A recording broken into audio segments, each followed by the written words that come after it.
नमस्कार दोस्तों, study point में आपका स्वागत है। आज का जो हमने टॉपिक लिया है वो पर्यावरण के अगले चैप्टर पारिस्थितिकी या फिर इकोलॉजी से लिया है। इकोलॉजी क्या होती है और इकोसिस्टम क्या होता है, इसके घटक क्या होते हैं, इससे प्रभाव क्या पड़ता है, तो हम इसके बारे में हम जानकारी लेंगे। सबसे पहला क्वेश्चन तो यहाँ से यही बन जाता है कि पारिस्थितिकी या फिर इकोलॉजी है क्या। तो जो पृथ्वी पर मान लिया जाए ये पृथ्वी है, पृथ्वी के चारों ओर विभिन्न गैसों का जो आवरण है उसको हम वायुमंडल जयमंडल जो भी बोलते हैं उसके वातावरण है, यानी कि पृथ्वी पर पाए जाने वाले जीवों का वातावरण से जो संबंध होता है उस संबंध की जो अध्ययन किया जाता है, यानी कि जो जानकारी ली जाती है उसको हम इकोलॉजी कहते हैं। अब इकोसिस्टम किसे कहते हैं? इन जीवों का वातावरण से संबंध जो होता है, इन दोनों के संबंध के बीच में एक तंत्र उत्पन्न होता है। ये तंत्र छोटा भी हो सकता है, बड़ा भी हो सकता है। तो इसको हम बोलते हैं इकोलॉजी सिस्टम या फिर पारिस्थितिकी तंत्र। आगे समझते हैं। पारिस्थितिकी तंत्र के बारे में बात आती है तो पारिस्थितिक तंत्र कौन से होते हैं? जैसे घास में हो जाता है घास पारिस्थितिक तंत्र, मरुस्थलीय पारिस्थितिक तंत्र और समुद्री पारिस्थितिकी तंत्र या फिर बोल सकते हैं महासागरीय पारिस्थितिकी तंत्र। क्वेश्चन में आता है, ये बहुत इम्पोर्टेंट है, कि सबसे बड़ा पारितंत्र कौन सा है? तो हम लगाएंगे महासागरीय पारितंत्र या फिर समुद्रीय पारितंत्र। ठीक है, तो यहाँ से हमारा दो क्वेश्चन बन जाते हैं। पारिस्थितिकी क्या है, पारिस्थितिक तंत्र क्या है, और पारिस्थितिक तंत्र सबसे बड़ा कौन सा है। तो हमारे दो क्वेश्चन यहाँ से बन गए। आगे चलते हैं। अब दो क्वेश्चन यहाँ से बनेंगे कि पारिस्थितिकी शब्द का सबसे पहले प्रयोग किसने किया। क्वेश्चन में आएगा पारिस्थितिक तंत्र का प्रयोग किसने किया और पारिस्थितिकी का किसने किया। तो जो इकोलॉजी यानी कि पारिस्थितिकी शब्द जो है उसका प्रयोग अर्नेस्ट हैकल ने 1866 में अपनी पुस्तक जनरल मॉर्फोलॉजी डेर ऑर्गेनिज्मन में किया था। कौन सी पुस्तक थी? General Morphology der Organismen. ठीक है, किसने किया? अर्नेस्ट हैकल ने। यानी कि आ जाता है इकोलॉजी, तब तो आ जाएगा हैकल। ठीक है, अब आ जाता है इकोलॉजी सिस्टम, यानी कि या फिर इकोसिस्टम, इसे बोल सकते हैं पारिस्थितिकी तंत्र या फिर पारितंत्र। तो इसका इकोलॉजी सिस्टम, इसका जो है वो एजी टांसले ने किया था।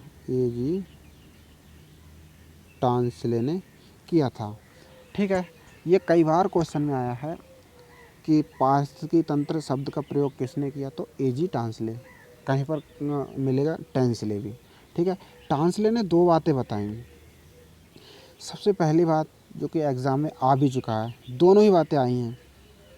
सबसे पहला तो ये बताया कि ये एक खुला तंत्र है, यानी कि जो जीव जंतु हैं वो वातावरण से जुड़े हुए तो हैं लेकिन बंधे हुए रूप में नहीं, एक खुले ओपन तरीके से जुड़े हुए हैं। और दूसरा उन्होंने बताई कि यह प्रकृति की कार्यात्मक इकाई है। ठीक है, प्रकृति की कार्यात्मक इकाई है कि जिस प्रकार से पृथ्वी का संतुलन बना है, जिस प्रकार से संतुलन बनाने में कार्यात्मक इकाई के रूप में कार्य करती है ये पारिस्थितिक तंत्र। जैसे कि हमारे शरीर में कोशिका है, कोशिका विभिन्न प्रकार से हमारे शरीर को बनाने में मददगार साबित होती है, उसी प्रकार से पारिस्थितिक तंत्र जो होता है वो प्रकृति का कार्यात्मक इकाई होता है। यानी मान लिया जाए कहीं पर 1000 पौधे हैं, उनको खाने के लिए 10 शाकाहारी जीव जंतु हैं, उनको खाने के लिए 5 मांसाहारी या सर्वाहारी हैं, उनको खाने के लिए दो अवघटक हैं। तो इस प्रकार से ये जो संतुलन बना है उसको बोलते हैं कि प्रकृति की कार्यात्मक इकाई। ठीक है, अगर मान लिया जाए कि यह हज़ार ये उत्पादक हैं, उनकी जगह अगर कम कर दिया और इधर कोई सा भी चीज़ एक बढ़ बढ़ जाए तो पारिस्थितिक तंत्र नहीं होगा। ठीक है, तो यहाँ से हमने 2 क्वेश्चन लिए। आगे चलते हैं, इसके घटक कौन से हैं? पारिस्थितिक तंत्र यानी इकोसिस्टम के घटक कौन कौन से हैं? घटक में 2 ही लेंगे हम, जैविक और अजैविक। ठीक है, बायोटिक और अबायोटिक। बायोटिक या जैविक घटक में इसको भी कई भागों में डिवाइड करके पढ़ेंगे। सबसे पहले है उत्पादक, दूसरा है उपभोक्ता। उपभोक्ता को 3 भागों में डिवाइड करके पढ़ेंगे, प्रथम उपभोक्ता, द्वितीय उपभोक्ता और तृतीय उपभोक्ता। ठीक है, और तीसरा है अपघटक, तीसरा जो है वो अपघटक। ठीक, अब आते हैं कि उत्पादक कौन होते हैं, उपभोक्ता कौन होते हैं, अपघटक कौन होते हैं। तो उत्पादक ऐसे पौधे जो सूर्य से प्रकाश लेकर अपने भोजन का निर्माण करते हैं, उनको हम उत्पादक की संज्ञा देते हैं। उपभोक्ता कौन होते हैं? उपभोक्ता 3 प्रकार तो किससे होते हैं। प्रथम उपभोक्ता वो होते हैं जो कि इन पौधों को खाते हैं, इन पौधों को खाकर ऊर्जा लेते हैं, जैसे कि खरगोश, गाय, भैंस, बकरी, भेड़ इत्यादि। ठीक है, ये तो आ जाते हैं प्रथम उपभोक्ता में। क्वेश्चन आता है कि प्रथम उपभोक्ता में कौन कौन से शामिल हैं। तो जितने भी पौधे खाने वाले हैं, पेड़ पौधे खाने वाले जीव हैं, उनको हम प्रथम उपभोक्ता में शामिल कर लेंगे। द्वितीयक उपभोक्ता कौन से होते हैं? द्वितीयक उपभोक्ता वो होते हैं जो प्रथम उपभोक्ता को भोजन के रूप में लेते हैं और उनसे ऊर्जा प्राप्त करते हैं, जैसे कि लोमड़ी, भेड़िया,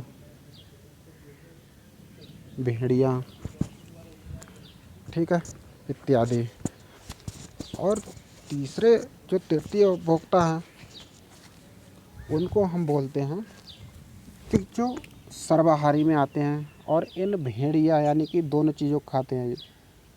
प्रथम उपभोक्ता को भी खा लेते हैं और द्वितीय उपभोक्ता को भी खाकर ऊर्जा लेते हैं। तो ऐसे उपभोक्ता को हम कहते हैं तृतीय उपभोक्ता। ठीक है, कौन कौन से होते हैं? जैसे कि शेर, चीता इत्यादि। ठीक है, अब आते हैं बात अपघटक की। सबसे ज़्यादा इम्पोर्टेंट यही है। अगर ये नहीं होगा तो पृथ्वी पर इकोलॉजी सिस्टम होना संभव नहीं है। अपघटक, बैक्टीरिया और कवक, ये होते क्या हैं? इनको पृथ्वी का सफाई कर्मचारी भी बोलते हैं।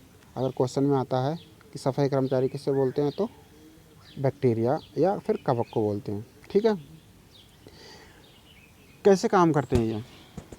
पृथ्वी पर विभिन्न प्रकार के पेड़ पौधे या फिर जीव जंतुओं के मर जाने या नष्ट हो जाने के बाद जो अवशेष होता है उसको खाकर मृदा में बदलने का, यानी कि मृदा में या मिट्टी में बदलने का काम कौन करते हैं? बैक्टीरिया और कवक। ठीक है, इसीलिए इनको सफाई कर्मचारी बोलते हैं। सफाई करने का काम होता है कि संतुलन बना रहे, जिससे फिर से वही ऊर्जा, वही चेन सिस्टम चलता रहे। आगे चलते हैं, अजैविक अपघटक।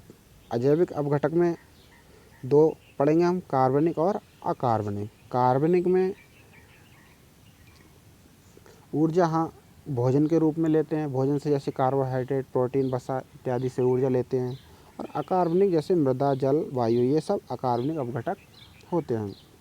ठीक है, अब ये चेन सिस्टम काम कैसे करती है इसको हम देखते हैं। चेन सिस्टम, यहाँ से क्वेश्चन बनता है कि जो पारिस्थितिकी खाद्य श्रृंखला बोलते हैं या फिर चेन सिस्टम बोलते हैं, या यहीं से क्वेश्चन ये भी बन सकता है कि जो उत्पादक, उपभोक्ता और अपघटक के बीच में जो श्रृंखला पाई जाती है वो किस प्रकार की श्रृंखला पाई जाती है, तो कह सकते हैं उसको खाद्य श्रृंखला। ठीक है, ये किस प्रकार से पाई जाती है? जैसे मान लिया जाए यहाँ पे ये हमने एक शंकु या फिर पिरामिड बना लिया। अब सबसे नीचे होंगे कौन? उत्पादक। क्यों? क्योंकि इनकी संख्या ज़्यादा होनी चाहिए। पारिस्थितिक तंत्र की एक शर्त होती है कि सबसे पहले उत्पादक की संख्या सबसे ज़्यादा होनी चाहिए, उसके बाद में उससे कम उपभोक्ता की संख्या होनी चाहिए, उससे कम अपघटक की संख्या होनी चाहिए। ये एक इकोसिस्टम की शर्त रहती है। इसी को हम बोलते हैं चेन सिस्टम। मान लिया जाए उत्पादक हैं 1000 और उपभोक्ता इससे ज़्यादा हो गए, यानी कि 2000, 3000, 4000 जो भी होगा, तो ये चेन सिस्टम नहीं चलेगा और पारिस्थितिक तंत्र नहीं होगा। अगर मान लिया जाए ये होगा 100 और अपघटक हैं 10, तो ये चेन सिस्टम चलेगा। ठीक है। अब बात आती है यहाँ पे, जैव विविधता जितनी ज़्यादा होगी पारिस्थितिक तंत्र उतना ही अधिक संतुलन होगा। जैव विविधता का वीडियो हमने बना चुके हैं और उसका लिंक जो है डिस्क्रिप्शन में दे दिया जाएगा। अगर वीडियो पसंद आई हो तो चैनल को सब्सक्राइब करें, लाइक करें और शेयर करना ना भूलें। अब चलते हैं कि ये जो ऊर्जा का रूपांतरण होता है वो किस प्रकार से होता है। अभी हमने बता दिया कि सबसे पहले उत्पादक ज़्यादा होने चाहिए, उससे उपभोक्ता उससे कम अपघटक, तभी इकोसिस्टम चल सकता है। लेकिन ये ऊर्जा एक दूसरे से लेते हैं तो कितनी मात्रा में लेते हैं, क्वेश्चन यहीं से बनता है कि ऊर्जा का रूपांतरण पारिस्थितिक तंत्र में कितना होता है, किस रूप में होता है। तो रूपांतरण होता है 1/10, यानी कि मान लिया जाए 100% ऊर्जा उत्पादक के पास है, तो जो शाकाहारी जीव है वो इससे 1/10 ऊर्जा लेके अपना जीवन चलाएगा। अब इससे जो मांसाहारी जीव है उससे 1/10 ऊर्जा लेके अपना जीवन चलाएगा और सर्वाहारी जीव ये 1/10 चलाएगा। ऐसे ही 1/10 करके चलता रहेगा और ये चेन सिस्टम लगातार चलता रहता है जब तक इसको कोई नुकसान ना पहुँचे। तभी पृथ्वी पर संतुलन बना है।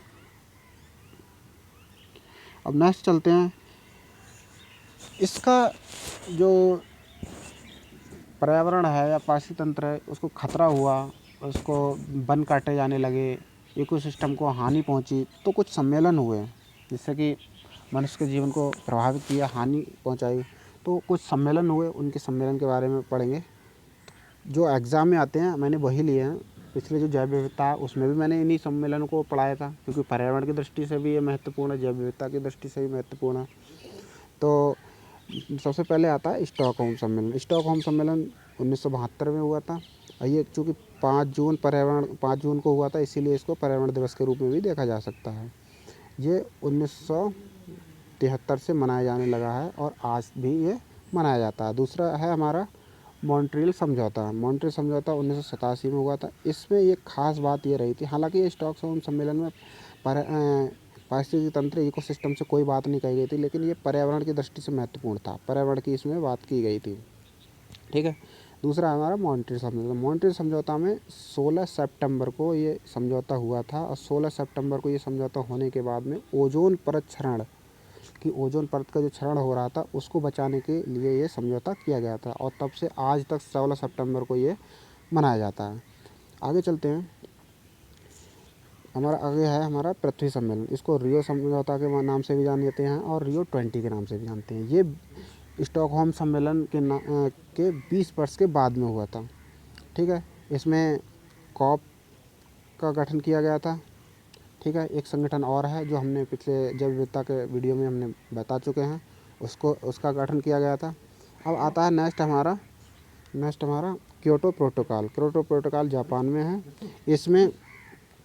इसमें 2 बातें कही गई। सबसे पहला है कि इसमें कार्बन उत्सर्जन कम करने की बात की गई और दूसरा कार्बन क्रेडिट की बात की गई। कार्बन क्रेडिट क्या होता है? कार्बन क्रेडिट वो होता है कि कुछ देश कार्बन को कम उत्सर्जन करते हैं तो उनको कार्बन उत्सर्जन की छूट दी गई है। ठीक है। तो यहाँ से क्वेश्चन आया भी है कि किस समझौते में कार्बन क्रेडिट की बात की गई। तो कार्बन क्रेडिट की बात की गई क्योटो प्रोटोकॉल में। ठीक है। नेक्स्ट चलते हैं। हमने यहाँ पे कुछ पर्यावरण संस्थान का नाम लिया है जिसका हम एग्ज़ाम में भी देखने को मिलता है।